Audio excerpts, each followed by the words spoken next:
आसिला बड़ खबर। आज कांदुचंती लोकप्रिय कॉमेडियन गुडू।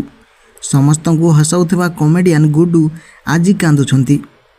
आउ बंचिथिबा पर्यंत केबे बाहा हेबेनी बोली कही कही कांदुचंती गुडू। तेबे विवाह करिथिबा अभिनेता गुडू आज बाहा होई पछताउछंती एवं तांकर डिवोर्स मध्य होई सारिछि। तेबे हठात तांको मध्यरे कोन घटिला जेउथिपाई आज से माने अलगा हो जाइछंती। आसंतु जानिबा पूरा घटना विषय। अभिनेता गुडू प्रथम इंस्टाग्राम रु ही भल पाइबा आरंभ होइतिला। परे परे दुहें दुहीं को विवाह करिया पई निष्पत्ति नैथिले एवं 2021 मसीह शेष से माने लव मैरेज करथिले। विवाह परे दुहें बहुत खुशी मध्य थिले। एहा परे परे प्रथम दुख तांको जीवन को आसीथिला।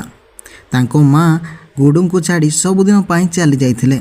एहा परे गुडू दुख भितरे रही आसुथिले, किंतु तांको स्त्री प्रियंका तांको दुखरे साथी होई पारिला नाही। फलरे पारिवारिक कलह बढ़िथिला। एहा परे प्रियंका सबुदिन पाई अलगा हबा पाई निष्पत्ति नैथिले, किंतु गुडू केबे भी प्रियंका ठारो अलगा हबा पाई चाहि नथिले। किंतु वर्तमान मध्य चाहंती नाही, किंतु प्रियंका को खुशी पाई तांको से छाड़ी दैछंती। तेबे आपण मानकु कोन लागुछि अभिनेता कॉमेडियन गुडू एभली निष्पत्ति नहीं कौन ठीक करछंती?